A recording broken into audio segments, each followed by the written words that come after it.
Welcome, everyone. This is Coaching in Session. My name is Michael Rearden, and I will be your mindset coach today. And today we're going to be talking about health and wellness, but this time we're going to do it right.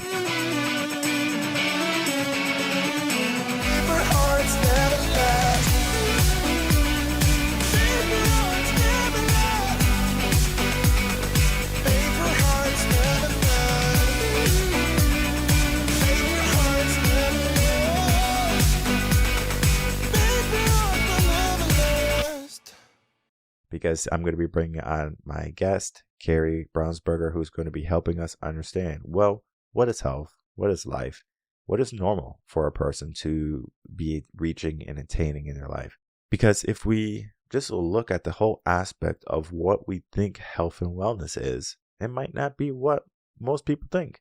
Most people say, well, as long as I can, bend over, walk up a flight of stairs, don't have a heart attack today, I'm healthy.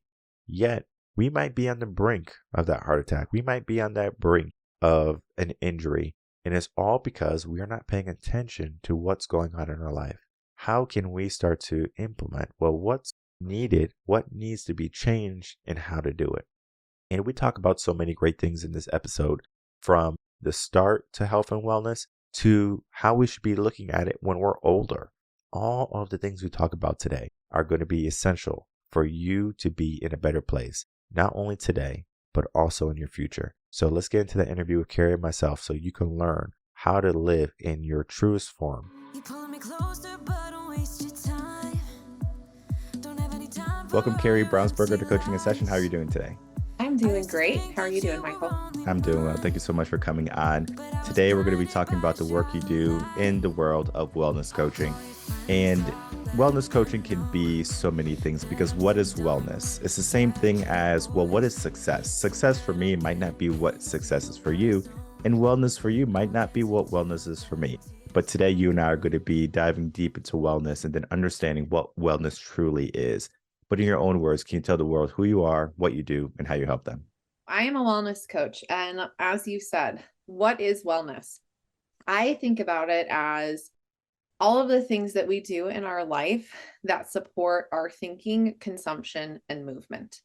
And all of those things really work together and are connected to the way that we feel, the way that we go about our daily life, and ultimately the health and well-being that we have. My goal for all of my clients is, in our work together, we're going to create essentially their toolbox, kind of unique personal guidebook of habits and just a sustainable foundation of lifestyle routines that are going to work for them for whatever their wellness goals are. And so for some people, that might be releasing some weight. For some people, that might be mental or physical performance goals. For some people, that might be optimizing, not necessarily just lifespan, but optimizing health span. I know longevity is a big kind of buzzy topic right now. So we're starting to think about that, which I think is a good thing. It can be any of those things, and kind of what are the habits that you have or that you want to create serve you in those goals. You're right. We have to look at wellness as its totality. And I know sometimes when we look at just wellness, it can be very Hollywood-esque. You have to have a six-pack abs if you're a guy, if you want to be healthy. You have to be slender if you're a lady. You have to, all this criteria that is needed for wellness. But wellness is more than just looking a certain way. You even said it, the thinking consumption of wellness, right? And I want to get into that. I want to get your take on that thinking consumption of wellness. And then we can get into movement a little bit later. But how can people start to think in a better way so wellness can come more readily into their life? So one of my favorite exercises that I do with clients when we first start working together, I will do an exercise about identity. And that sounds maybe a little bit woo-woo or intangible. And you're like, why are you a wellness coach talking to me about identity? But there's a method to the madness. And this comes from many, many different research papers about people who have made a significant change in their life, and they've been able to maintain that change. It may be a significant amount of weight loss, or perhaps they gave up smoking or some sort of addiction, things like that. And in all of this research, there tends to be one commonality among everyone who says, I've been able to do this and maintain this big change. And, you might be thinking like, oh, they all just went on this specific diet or whatever, right? And no, it's not that. The number one reason why all of these people have been able to make this change and maintain it is that they have created a new identity for themselves. They have become healthy Kari. So what I do with my clients, they might come to me and again say, okay, I want to lose 30 pounds. Well, why? Well, I want to look a certain way, or I want to feel better in my body, or things like that. And it's not that there's anything wrong with that, of course, but we need to get to the heart of who is that person who's going to be 30 pounds lighter. Do this exercise, and it's an exercise that people can do on their own too. And it doesn't have to be just about wellness goals. It could be really about any goals. I like to, just take a few minutes and really let yourself go there. Really let yourself dream about who this person is. How do they spend their day to day? Who do they spend it with? What do they do when they wake up in the morning? What do they do before they go to bed? How do they feel as they move about their day? What do they prioritize? What are their values? And as you start to shape this person, that person essentially becomes your North Star for this journey that you're on. And the great news is, if you can envision who this person is, they are real. Like, they are inside of you. You just need to bring them out. And that's what the journey becomes, is making choices that get you closer to this person in your real life. But I like to, suggest that my clients, as we envision this person, we then say, okay, on a scale of 1 to 10, 1 being like, I'm totally opposite from this person, 10 being I'm this person today, where would you rank yourself on this scale right now?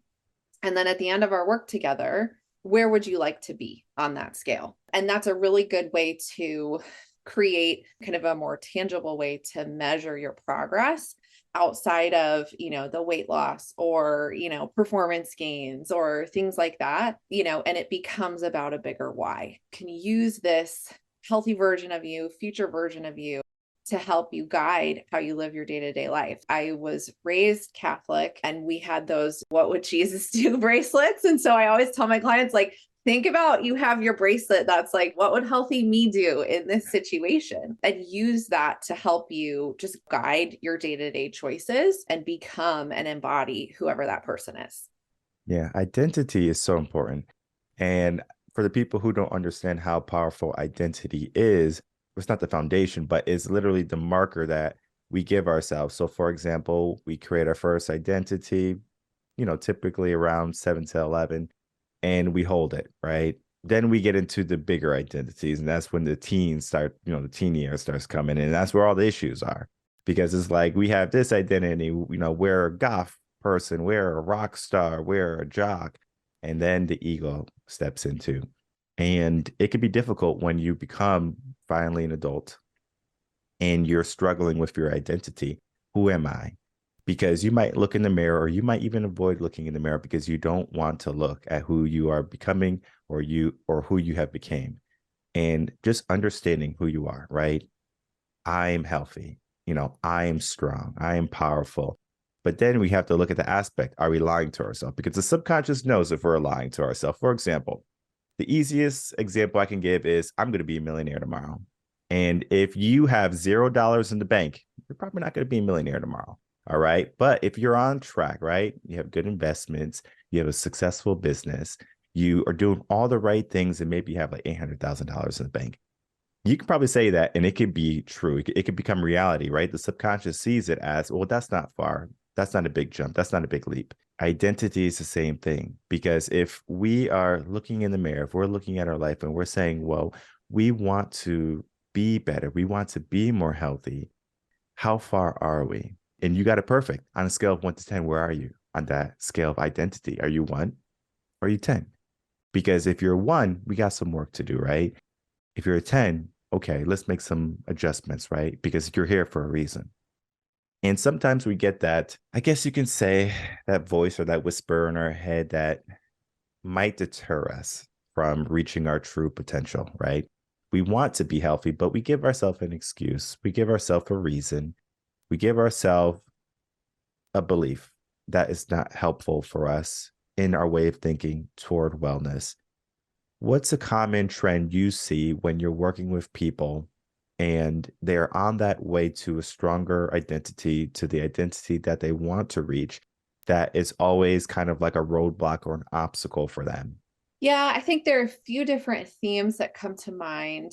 The first thing being challenging the idea that multiple things can't be true at the same time, or that everything is kind of one extreme or the other. An example would be getting back to those I am statements. It's not just about saying I am healthy. What does a healthy person do? What are some of the habits that they have? So a healthy person can be stressed and can still make a healthy choice for them in the moment, whatever that might mean for them. Kind of challenging this belief of, in this example, well, I'm stressed, and so therefore I have no time to make myself a meal that's going to serve me, that's going to fuel me, that's going to make me feel good, something super quick and easy, or I need, nothing at all.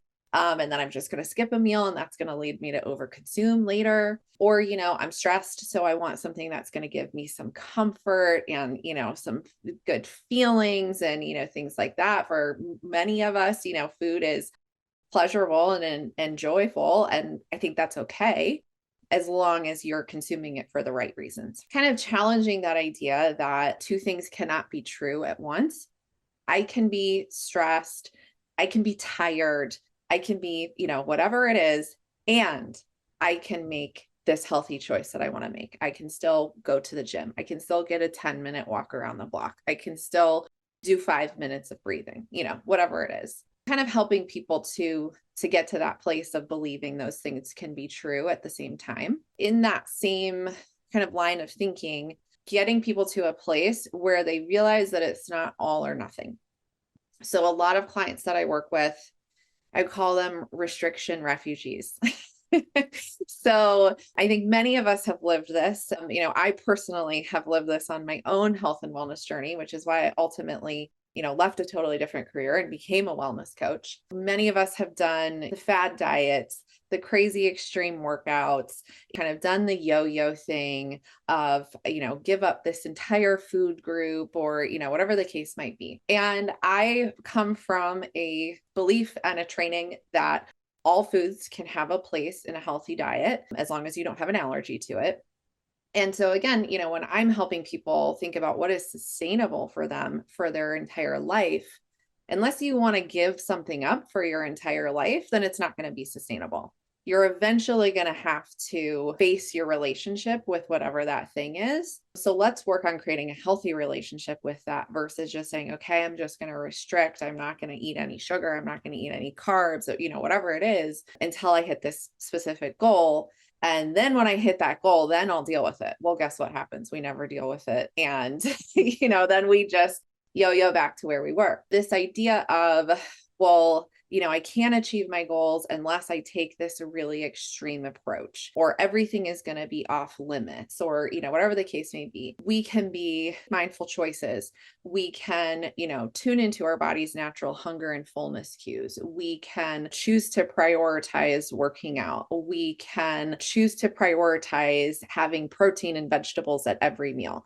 We can do all of those things without putting ourselves into a place of such restriction where we then end up wanting to rebel against that restriction and setting ourselves back. I had a client just yesterday who I was meeting with. We were doing our first meeting, and she kept coming back to this idea of, okay, well, what foods are on the list? What's the list of stuff I can eat? And I'm like, we're going to make your own list of things that work for you, of things that serve you, of things that you like. Because she had been on, super restrictive approaches before where, she wasn't allowed to eat blueberries. And I'm like, girlfriend, blueberries aren't the problem. People, we have been trained to think that it's either all or nothing. I can do whatever I want, no holds barred, eat whatever I want, drink whatever I want, do whatever I want, or I have to be super, super extreme and strict. And again, it's like that spectrum of how do we get you to move closer to the middle so that you're not creating unhealthy relationships one way or another. And you have freedom around food and movement and your mindset so that you can really understand what works for you. And then that's just the way that you live. I love where this conversation is going because the final point is mindset, where we are, right? Where we're thinking and about food, about our habits, our movement, because we do have a choice. I'm not feeling, well today. I'm just making an excuse. Maybe you're not, right? But we still have those good choices, even if we're not feeling 100%. So you might have just got some bad news and you're like home and you're like, I just need to eat some ice cream. Okay. But if you said, you know what, I'm not, I got some bad news, I'm home, maybe you go for a walk, maybe you do some meditation, maybe you call a friend or loved one, something like that, right? So instead of you choosing eating as your coping mechanism, you do something else that's more positive and uplifting and more beneficial for your body. That right there is it's just an understanding of good and bad, because there's going to be good things for you and there's going to be bad things for you. And sometimes we misconstrue is bad for us and then what is good for us. For example, self-care day, I need to eat this whole cake because this is self-care day. I just need this whole cake. It's going to make me feel better. But after you eat that cake, you feel worse. Yes, your body got, all that sugar and it feels good. But after, you're like, I can't believe I just ate that whole cake. Now, cake is delicious, right? We should have cake, but should we use it as our coping mechanism? Probably not, right? It's not the healthiest thing to do. So we give ourselves better habits, good choices. And sometimes we get good choices that people might say, you know what? They're not the best thing for me. For example, the blueberry situation, right? Blueberries are not the problem, but we give ourselves the idea that blueberries are the problem. We have to be very focused in understanding, well, what's good and what's bad for us. And to be honest, most people don't know. Most people don't have the education, the knowledge, the experience of what is a good, healthy food. Because if you think about just the school when you're growing up, they don't really teach you about like the healthy foods anymore. I know when I was growing up, we had personal wellness and they would talk about the different types of foods and things that you should be eating. But if I go to my high school today, same high school that I went to, they don't teach it anymore. So it's crazy just how in the past 15, 20 years, how we have changed from understanding and learning about wellness, what our body needs, to just kind of going into, well, whatever you feel like type of mentality. And that restricts not only our mindset, but our movement. Most people are just still in their life, right?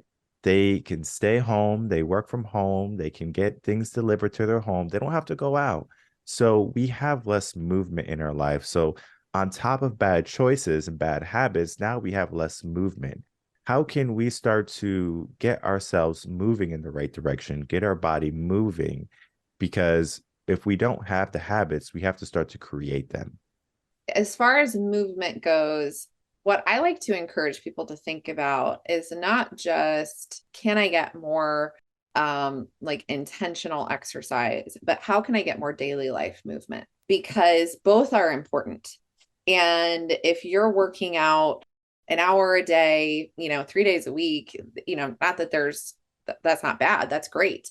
If you're then sitting at a desk for the rest of the day, which many of us are, it's really hard to use that 1 hour to outweigh those other 23 hours. Thinking about how can I just work more daily life movement into my life, because that's going to help you not only with feeling better, feeling more alert, having more energy. It's going to, help you from, like, we have a lot of mobility issues where people are like, I just can't even like move my body in a way that feels good, right? This is going to help you with that. It's going to help you with stress and taking little tiny breaks throughout the day to just kind of walk away from the computer or whatever it is and give your mind a little bit of a break. I mean, there's so much science behind why movement is so important and healthy for us. You probably don't need to know the science, because you probably know that when you move your body, you feel better, right? I mean, we all know that. I like to start with people by saying, okay, What do you realistically think that you can commit to with 100% confidence? Because again, we go to that extreme place where we're like, okay, I'm going to work out 5 times a week and whatever. It's like, okay, well, if you're not working out at all right now, or you're lucky to get a couple of sessions in, let's maybe not jump to that. Why don't we, start with adding one more session, or start with adding a 5-minute walk or whatever. People really underestimate the value of small changes over time. And they think they have to make, these big, huge leaps. And it's like, well, I'm a goal-oriented person. I can do this. Of course I can. If that's not working for you, if you've tried to create a movement goal for yourself many times, whether it is intentional exercise or more daily life movement, and it's not working, if we want to do something different, we have to do things differently. Think about, okay, I'm just going to try this. I'm just going to try it for a week of, doing something small. It's a 5-minute walk around the block once a day. And then once you get that into a habit, then make it 10, then make it 15, whatever it is. And before you know it, you're going to be so much further than you were if you would have tried, okay, I'm going to go for an hour walk after work every single day. And then you fail, and then you beat yourself up because you failed, and then you give up because you tell yourself you're a failure, going back to that idea of identity. It's all connected. But if you can start to build some momentum around, okay, I'm winning here, I'm doing this thing that I said I was going to do, I'm doing it consistently, then that starts to convince your brain that you actually can change. And that gets to the brain science behind how we build habits. The brain loves the homeostasis. It loves not changing. It loves its comfort zone, right? So when we're trying to do something new, we have to give our brain evidence that we can actually do it. Every time you're going out there and doing that 5-minute walk, your brain is like, oh, wow, we actually can do this. I like to tell people to think about their brain like a city, and all of the habits that you've created are roads in that city. And your, deepest habits are the roads that are like, they've got all of the traffic control and lights, and they're paved, they're multi-lane highways, right? And they're just kind of running and humming on their own. And when you want to create a new habit, that's almost like going to the outskirts of the city, and it's like, there's like a dirt path, right? And it's like, this thing isn't even paved yet. There's no lights out here, whatever. And so your brain's like, we don't want to drive there. We want to drive on these nice roads. Every time you drive on that new dirt path, your brain is like, okay, I guess we're going to be hanging out here more. Maybe we should pave it. Maybe we should put up some street lights, right? And it starts to find ways to help you, integrate that habit into your life more automatically and more easily. I would say if you're struggling with movement habits, you want to build movement habits, start smaller than you think that you should. Start with something that you feel you can do with 100% certainty, and just commit to doing that for like 3 weeks. And once you're doing it consistently, then build on it and build on it and build on it. And you will be where you want to be before you even realize it. Yeah, it's the micro stepping or just the small victories. And yes, the brain is eventually going to acclimate to whatever you're doing. So if you're saying, I'm going to do boxing, and maybe you start boxing and you're just winded after 5 minutes, keep doing it. After a month, you might be able to go 8 minutes, 10 minutes, and we build up from there. And then the brain is going to say, well, this guy or girl's crazy, right? I always got to go boxing every evening. I might as well give them a little bit extra juice, right? At the end of the day, when most people are feeling drained, they want to sit on the sofa. Not you, right? Because the brain already knows, all right, he's going to do it. She's going to do it. Might as well give them the energy to do it. So we just hardwire our thinking to know that, hey, you know what? We're going down this path every single day. Might as well pave it. Might as well put some streetlights, as you said. It's such a great analogy because we are not just looking at, well, we have to always go down this dirt road. It's always going to be the same dirt road. It's always going to be a bumpy ride. It's always going to be difficult. Eventually, the brain's going to say, well, this is just a regular day. This is a regular thing. This is my normal. And that's where we are, right? During the pandemic, there was a phrase that people were throwing around, like, let's get back to normal, right? Well, what was normal? No one knew what normal was, right? After 3 months of being locked down and everything, people were wondering, well, is it normal yet? Is it normal? They're like, no, it's not normal. And the reason why is because they never defined normal for themselves. They just thought normal was go to work 9 to 5, come home, sit in the sofa. Well, to be honest, what they did was they still work from home 9 to 5 and they sat on the sofa once they got out of the office. Like, where is the normal there, right? Then we're just looking at the small aspects of what normal is, the mask wearing or the social distancing, right? Of course, that is definitely not normal to what your normal was, but our general life didn't change. And people didn't realize that. But yet people packed on 15, 20 pounds. So it's like your life didn't change. Maybe your circumstance changed a little bit, but the routine has to be there. We have to create that routine. So a routine of you getting up, going to work is a good thing versus you just getting up, stepping into your kitchen or a table, going on your laptop, doing your Zoom meetings and stuff like that. That's a total shift. And what a lot of people did was they just kind of said, oh, well, this is nice.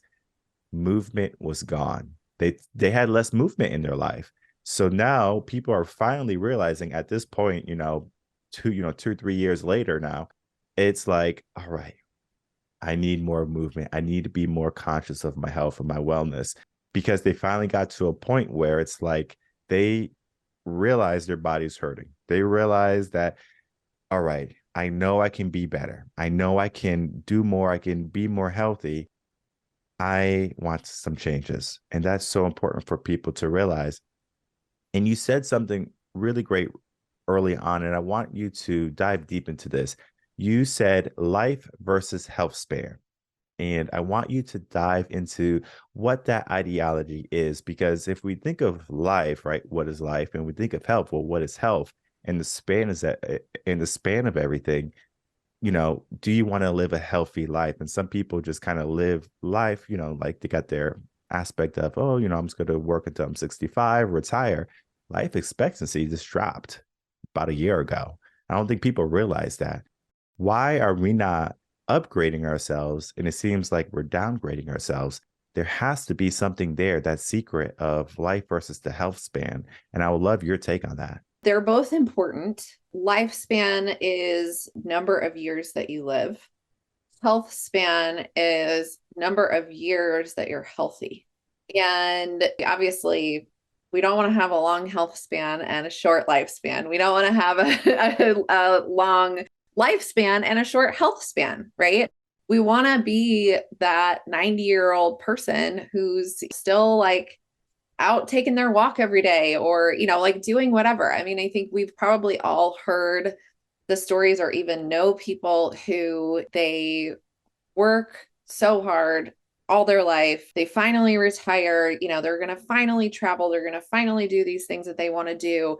And 2 months later, they drop dead from a heart attack. While it doesn't always necessarily have to be as extreme as that, I think this idea of waiting until later in life to worry about your health, I think there is some shift that's happening there. You're thinking not just about, okay, well, to have a long life, I need to, go to the doctor every year and get my blood work done or, go to the dentist or whatever.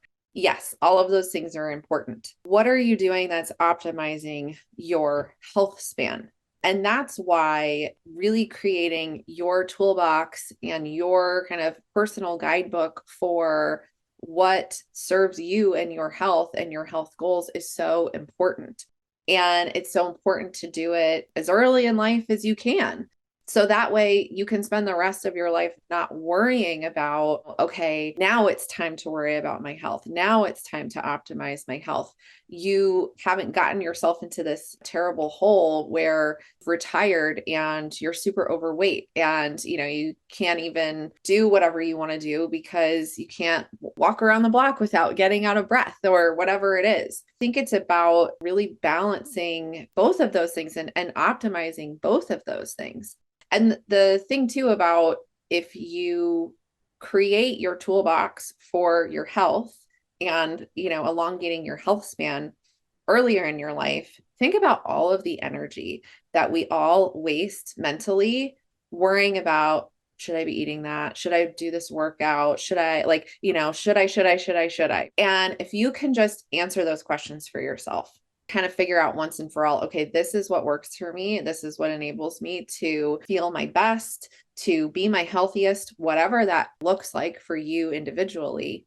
Then all of that energy that you're spending on that, you can put it towards other things that are going to be so much more productive for you, right? And then you can also just cut out the noise when Aunt Sally is like, I am doing keto and it's, the best thing ever. And it's like, that works for you. Great. But I know what works for me. And you can just immediately cut out that noise and just stay focused on, okay, this is what's working for me. And this is what I know makes me feel my best. It's about optimizing both that lifespan and that health span so that you have vitality as long as possible. And, so that you feel good as long as possible. And even if you're young and you feel like that doesn't matter right now, it will matter. It will matter someday. It already matters. You just probably don't realize how much. So again, thinking about all of that energy and time and money that you can save by just choosing to optimize your health now and just letting yourself create that toolbox so that you can have the longest health span possible, I think is really important. Sometimes I'm at the gym and I see folks that are probably in their 70s, 80s, and they're killing it. And I'm like, whoa, this is amazing. I want to be like that. Because if I look at my parents, they sacrificed so much. They will work to the bone. And fitness was something important for them early on. But when they got busier with just more work and more obligations, and I know it can be difficult to be a parent, especially with many, many children. So you have to sacrifice something. So you might have to sacrifice the gym time. You might have to sacrifice the walks around the block. But yet it's a lifestyle, because if I look back at what they could have done, they could have walked around the block of us. They could have taken us to the park and walked around the park. There was things that they could have done. But again, if they're not paying attention to that at that moment in their life, where they're younger, where everything is working, right? They're able to run, they're able to jump, they're able to bend over without feeling anything. That right there is good for them. But then later on in life, they have the issues that might be coming up. They have to be aware of them. Just seeing my parents, this is even before I saw them get older. I was like, I want to be in the gym when I'm 80 years old, and I want to be killing it still. I want to keep on moving all through life, and I want to keep eating healthy, because I understand that a healthy body can create a healthier mind. And it's easy to have a healthy mind when you have a healthy body. People who have a healthy body, are not going to be struggling with so much stress. And of course, we all have stress, right? But I'm just talking about the unnecessary stresses, right? Oh, like it's hard for me to get out of bed. It's hard for me to bend over. It's hard for me to do things. We become more flexible in our life because we are able to move better. And I think people don't understand what they have until it's gone. The movement aspect. You don't realize how good you have it jumping and doing cartwheels when you're a kid and you're finally 40 and 50 and you try to do cartwheel and oh, my back, right? That right there is like a wake up call, right? I'm not a young person anymore.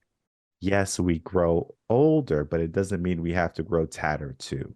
So we have to make sure we mend our body and our mind and understand that vitality is going to be everything about how we treat ourselves, not just nutrition, but also with our movement and our habits and our routines, all of it, right? And most people just have bad knowledge in that world of health and fitness and wellness. They don't know any better. But the work that you do is there to shine a light in their darkness, to help guide them to better health and wellness. And it's so important that we have more people like you assisting people, understanding their power, understanding that they can have a good life when they reach 65. They don't have to, turn 65 and 2 years later have a heart attack. They can turn 65 and they can live the best years yet. And that's so important. And it's important to have someone like you in your corner. As we begin to wrap up, I would love to hear any last words, and then please tell the audience where they can find you. I think just commenting on what you just mentioned, I think if you don't like your situation, you have the power to change it, and you don't have to wait. And yes, there will always be trade-offs, and there will be things that we may need to reprioritize or, whatever the case might be. But whether you are, a busy professional, whether you are a parent, whether you are any of those things, I've worked with clients at all different types of life stages. And again, this is why I always come back to finding what's going to work for you. There are a lot of different approaches. Some are more science and evidence-based than others, but there are a lot of different approaches to what is going to make you feel your best. What I am here to do is help you figure that out and to get really curious with yourself, to treat yourself almost like a research subject. And, you're going to experiment with some different things and you're going to find the habits that serve you and support you so that you don't have to wait until this thing happens. Well, I just need to get through this and then I can focus on my health or focus on feeling better or whatever. There's so much research that supports if you are in good health and you feel good every day, you are a better performer at work. You make more money. You are a better parent. You are a better spouse. Like all of these things in your life are improved when you feel good. And I think we probably all know that and feel that. Like when you show up in your life and you are, feeling good and you don't have any pain and you don't feel sluggish and, whatever it is, you probably feel great and creative and engaged and have more joy versus when you're not feeling that way. So that is really what I want people to understand is that you do not have to wait. If you do not like your situation, you have the power to change it. And I am here to support you in it. With that, I would say the best place to find me is on Instagram because I do share a lot of content, more, just kind of tips, knowledge, things like that, that people can incorporate in their day-to-day life. So my handle is at Kari Brownsberger 3. That is a great place to find me. And then I also have founded a company. I'm a co-founder with a couple of other people who have been on their own wellness journeys too. And we are all kind of corporate refugees, I would say. We have created a company to help companies and organizations, businesses help their employees be more well. If you're a business owner or a leader and you're curious about, not just for myself and how can I do this for myself, but how can I do this for my company, you can find me through my organization. It's called Knock Sustainable Wellness, NOCK, knocksustainablewellness.com. And I'd be happy to chat with you about that too. Perfect. And I'll put all of those links in the description box below so people can find you, reach out to you, and learn how to regain their vitality back in their life, how to learn to create better habits and routines, and to get in the right mindset of what health and wellness truly is. Because maybe a person right now, they have a misconception of what health and wellness is. And after listening to this, they're going to have a better understanding of what wellness is and health, but they need to take that next step, right? That's going to be getting a coach, getting someone in their corner that's going to help them, guide them. And it's so important to have someone like that in your corner because, yes, you can go on that journey alone, but it just takes so much longer. You're going to have so many more pitfalls and you're going to have so many more learning lessons that could have been mitigated if you just had someone in your corner like Kari. And I can't tell you how much I loved our conversation, Kari, because you were just on it today. You just know what you're talking about. And I loved everything we talked about. I know everyone who's listening is going to love you also. And I, again, encourage everyone to reach out to you and then learn more about the work you do. I want to thank you so much for coming on, spending a little bit of time with me today, and helping us understand a little bit more about your work as a wellness coach. All right, everyone. I'd like to thank you so much for watching that interview with Kari Brownsberger and myself. As you can see, she's going to be spot on when it comes to health and wellness, because it's difficult sometimes to find people to speak on health and wellness in a way that's light, that's fun, that's engaging, that's relatable. Because anyone can say, you know what, go to the gym, eat right, do keto, you're going to be all right. You're going to be on the right track. Just walk around the block a little bit. You'll be all right. Put some dirt on it. You'll be just fine. We have to know, well, where are we when it comes to health and fitness? Our identity that we create. How do we create it? How do we think about ourselves? Do we run away from who we are trying to be? Do we run away from who we are? Some people have a difficult time looking in the mirror and saying, I need to make some changes in my life. If I keep going down this path, I'm not going to be well in 5 years or 10 years, or I'm going to be in the grave before I'm 65 and retire. if I keep going down this track, I'm not going to be in the best possible position. And that's where most people are. Most people are struggling right now to figure out where are they in their life? What should they be doing in their life? And it all comes down to most people just don't know. Parents today, when they're raising their kids, they're so busy. So they say, well, just go get some snacks in the pantry or whatever. So everyone's eating Cheetos and Doritos, and they have all of these foods. And when they grow up, they say, well, guess what? I need to be eating Cheetos and Doritos and sodas. Yet an epiphany can happen. And I'm going to tell you a story. When I was in high school, and I remember my brother was still in high school at the time, and we went to his football training. So yeah, I wasn't on the football team because we didn't have a football team at my high school, but I went to my brother's football practice in the summer. I remember we would run a mile every morning. So the first day I run a mile, I'm like, dang, this is tough. Because I'm just not, I'm not in running shape. But then I said, you know what, I'm going to keep at it. After a week, maybe 2 weeks, I started running those miles and I got better at it. My body said, you know what, this guy's crazy. He's going to run a mile every morning. Let's give him the energy. Let's give him the focus. Let's give him the drive to do it. And I succeeded. But then one day, I said, you know what, I'm top of the world. And it's a Friday night, and you say, you know what I'm going to do? I said, you know what, I'm going to drink a whole cream soda. I drank a 2-liter cream soda by myself. I didn't even share with anybody. So I drank that whole 2-liter cream soda.